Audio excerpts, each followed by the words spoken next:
আমাদের দেশে সিনিয়র সিটিজেনদের ওপর অত্যাচার ধীরে ধীরে বেড়ে চলেছে। এই অত্যাচার ঘরের ভেতর থেকে শুরু হচ্ছে, আর বাইরের এক্সাম্পল আমরা প্রায়শই দেখতে পাই। হায়দ্রাবাদে কিছুদিন আগে একজন সিনিয়র সিটিজেন একজন বাইকারকে বলছিলেন কি ধীরে ধীরে চলো, জাস্ট স্পিডটা একটু কম করো। তো এইটা বলাতে ওনার ওপরে অ্যাটাক করা হয়, ওনার ওপরে মারপিট করা হয়।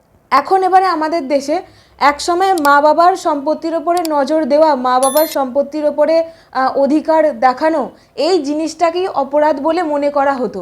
আর এখন এইসব ধারণা একেবারেই চলে যাচ্ছে। তো আজকের এই ভিডিও, যেই সব মাতা পিতা ছেলে মেয়ে এই ভিডিওটা দেখছো, তোমরা এটা ডিটেলে জেনে রাখো যে কিভাবে দেশের আইনটা তোমাদের উপরেও লাগু হচ্ছে। কারণ সম্পত্তি পেয়ে যাওয়ার পরে ছেলেমেয়েরা ভুলেই যায় কি মা বাবা বলেও কেউ এই পৃথিবীতে রয়েছে। আর এমনই কিছু ঘটনা ঘটেছিল রামতি দেবীর সঙ্গে। জানবো একটা ল্যান্ডমার্ক সুপ্রিম কোর্ট ডিসিশনের সাহায্য নিয়ে, যেখানে সুপ্রিম কোর্ট বলছেন যে কিভাবে সম্পত্তি নিয়ে ছেলে মেয়েদের সঙ্গে ডিল করতে হবে। আর এই সুপ্রিম কোর্ট জাজমেন্ট পুরো ভারতবাসীর ওপরে কার্যকর হবে। প্রত্যেক নাগরিককে এই জাজমেন্ট মানতেই হবে। পুরো ইন্ডিয়ার মধ্যে এটার বাইন্ডিং এফেক্ট থাকবে। তো সিনিয়র সিটিজেন মানে যাদের বয়স 60 কিংবা 60-এর বেশি। তো যেসব মানুষ 60 বছরের অধিক তাদেরকে বলা হবে সিনিয়র সিটিজেন। তো কেসের নাম Sudesh Chikara versus Ramti Devi, Supreme Court of India. তো facts of the case, Ramti Devi এনার হাজব্যান্ডের মৃত্যু অনেক বছর আগেই হয়ে গেছিল। রামতি দেবী ভাবলেন যে হাজব্যান্ড চলে গেছেন, এবার সম্পত্তিটা ভাগাভাগি ছেলে মেয়েদের মধ্যে করে দেওয়া যাক, সম্পূর্ণ আমার দেখভাল তারাই করবে। তো এই আশা করে একটা গিফট ডিড বানিয়ে সম্পত্তিকে ছেলে মেয়েদের নামে ট্রান্সফার করে দেওয়া হয়। সম্পত্তি ট্রান্সফার হয়ে যাওয়ার পরে মাকে মায়ের অবস্থাতে ছেড়ে দেওয়া হয়। কোনো ভরণ পোষণ, কোনো মেনটেনেন্সের কিচ্ছু দেওয়া হয় না। সব কিছু হয়ে গেছিল বন্ধ প্রপার্টি নিয়ে নেওয়ার পরে। এখানে রামতি দেবী মনের মধ্যে একটাই আশা নিয়ে দানপত্র বানিয়েছিলেন কি ছেলে মেয়ে out of love and affection আমার দায়িত্ব নেবেন। So out of love and affection. আর সম্পত্তি পেয়ে যাওয়ার পরে যেটুকু বা ভরণ পোষণ মেনটেনেন্স করছিল সেটাও বন্ধ করে দেওয়া হয়। এইবার রামতি দেবী ভাবছেন যে কিভাবে যেটুকু জীবন পড়ে আছে সেটুকুকে সুস্থভাবে সবলভাবে কাটাবো। তাই জন্য রামতি দেবী সম্পত্তিকে পুনরায় আবার ফেরত নেওয়ার জন্য সিনিয়র সিটিজেন ট্রাইব্যুনালে গিয়ে একটা কেস ফাইল করেন। সেই কেসে মেনলি বলা হয়েছিল যে আমার সম্পত্তিকে আমি ফেরত নিতে চাই। এই যে উপহার পত্র বানানো হয়েছিল এটাকে খারিজ করে দিয়ে ট্রাইব্যুনালের ডিসিশন এসে গেছে। আর এই কেসটা ফাইল হয়েছিল section 23 of the senior citizen অ্যাক্টের আন্ডারে। ট্রাইব্যুনালের জাজ বললেন যে হ্যাঁ, মেনটেনেন্স তো এরা এখানে করছেন না, তো এই গিফট ডিডের কি ফায়দা, তো গিফট ডিডকে খারিজ করে দেওয়া হোক। তাই ট্রাইব্যুনাল গিফট ডিডকে খারিজ করে দেয় আর সম্পত্তিকে ফেরত দেওয়ার অর্ডার পাস করে দেয়। তো রামতি দেবী প্রপার্টি ফেরত পেয়ে গেলেন। এবারে দেখুন, যেই ডটারের আগেনস্টে এই অর্ডার পাস হয়েছিল সেই মেয়ে এখন কেসটাকে নিয়ে পৌঁছে গেলেন অনারেবল হাইকোর্টের কাছে। হাইকোর্টে গিয়ে বললেন যে দেখুন, গিফট ডিড আমাদের দিয়ে সম্পত্তির হস্তান্তর করা হয়েছিল। গিফট ডিডে এমন কিছু শর্ত লেখা ছিল না যে প্রপার্টি পেয়ে যাওয়ার পরেও মায়ের যত্ন করতে হবে, ভরণ পোষণের দায়িত্ব, মেনটেনেন্সের দায়িত্ব নিতে হবে। তো প্রপার্টি একবার ট্রান্সফার হয়ে গেছে মানে হয়ে গেছে, আর এটাকে কোনো রকমভাবে ফেরত করা যাবে না, গিফট ডিডকে খারিজ করা যাবে না। তো ট্রাইব্যুনালের অর্ডার ভুল অর্ডার।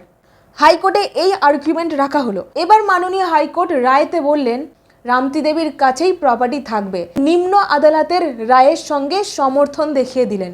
হাইকোর্ট যাবার পরে ডটার সোজা পৌঁছে গেলেন সুপ্রিম কোর্টের কাছে।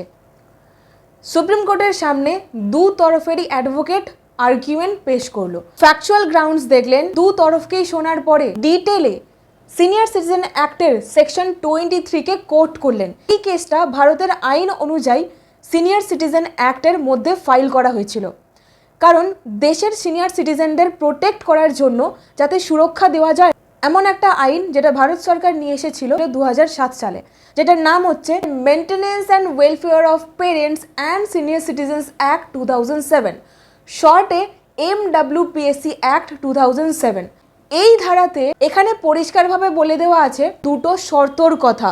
নাম্বার 1, এখানে সম্পত্তি এইভাবে ট্রান্সফার করা হচ্ছে, সেখানে কিছু শর্ত থাকতে হবে কি ট্রান্সফার করা হচ্ছে এই কারণে যাতে আমার basic amenities, basic physical needs মানে বেঁচে থাকার জন্য ফুড, ক্লথ অ্যান্ড শেল্টার, খাবার, জামা কাপড় আর আশ্রয় আমাকে প্রোভাইড করবে যাদেরকে সম্পত্তি ট্রান্সফার করা হচ্ছে তারা এই শর্তর ওপরে বেস করে হচ্ছে। দ্বিতীয় শর্ত, গিফট ডিড বানিয়ে সম্পত্তিকে ট্রান্সফার করে দেওয়ার পরেও যদি বেসিক অ্যামিনিটিস ভরণ পোষণ মেনটেনেন্স দিতে না চায়, সেই ক্ষেত্রে সেকশন 23 মাঝখানে আসবে। সেকশন 23 এর ওপরে বেস করে আপনি ওই গিফট ডিডটাকে খারিজ করার জন্য অ্যাপ্লিকেশন দিতে পারেন। পোষণের দায়িত্ব নিচ্ছে না, সেখানে ইমিডিয়েটলি কোর্ট ধরেই নেবে এখানে ফ্রড হয়েছে, কোয়ারশন হয়েছে, আনডিউ ইনফ্লুয়েন্স হয়েছে, শুধুমাত্র সম্পত্তির লোভে এই ট্রান্সফার হয়েছে, তাই পুনরায় সম্পত্তিকে ফেরত করা হোক, এই অর্ডার পাস করে দেবে। ভারতবর্ষে বেশিরভাগ সম্পত্তি ট্রান্সফার করা হয় লাভ অ্যান্ড অ্যাফেকশনের উপরে বেস করে। বাবা মা ছেলে মেয়েকে কিছু দেয় কিছু পাওয়ার আশা না করে, ঠিক আছে, একদম নিঃস্বার্থভাবে সম্পত্তিকে ট্রান্সফার করে দেয়। এটাই হচ্ছে একটা লুফুলস। এখানে এসেই হ্যারাসমেন্টের সম্মুখীন হতে হয়। গিফট ডিডে কিচ্ছু শর্ত মেনশন করা থাকে না। আর এখানেই just a suggestion, gift did বানিয়ে যদি আপনার সম্পত্তি হস্তান্তর করার কোনো ইচ্ছা থাকে, সেখানে অবশ্যই সেকশন 23 শর্তকে মেনশন করুন কি যদি এরা ভরণ পোষণের দায়িত্ব কিংবা আমাকে পরিত্যাগ করে, সেখানে আপনি আপনার সম্পত্তিকে পুনরায় রিক্লেম করে চেয়ে নিতে পারবেন। এইবার দেখুন, রামতি দেবী তার গিফট ডিডে এইরকম কোনো শর্ত দেয়নি। আর এইখানেই honourable Supreme Court of India জাজমেন্টে বললেন যে যেহেতু কোনো শর্ত ছিল না, তাই আইন অনুযায়ী সম্পত্তি একবার ট্রান্সফার হয়ে গেছে তো হয়ে গেছে, আর কোনো রকমভাবে ফেরত রামতি দেবী পাবেন না, কারণ কোনো শর্ত এখানে নেই। তাই মাননীয় কোর্ট সুপ্রিম কোর্ট বললেন যে এই কেসটা সিনিয়র সিটিজেন অ্যাক্টের সেকশন 23 এর মধ্যে আসছে না। Supreme court tribunal plus high court যা জাজমেন্টে বলেছিল সেই সব কিছুকে খারিজ করে দেওয়া হলো, আর সম্পত্তিকে মেয়ের কাছেই দেওয়া হলো। তো আশা করছি আপনি এই ভিডিও থেকে কোনো না কোনো ভ্যালুয়েবল নলেজ পেয়েছেন। যদি পেয়ে থাকেন কমেন্টে লিখে জানান কি বুঝতে পারলেন। আরও এইরকম অনেক লিগ্যাল অ্যাওয়ারনেস ভিডিওর জন্য একটা লাইক, চ্যানেলকে সাবস্ক্রাইব, অবশ্যই আপনার বন্ধু বান্ধবদের সঙ্গে এই ভিডিওকে শেয়ার করবেন।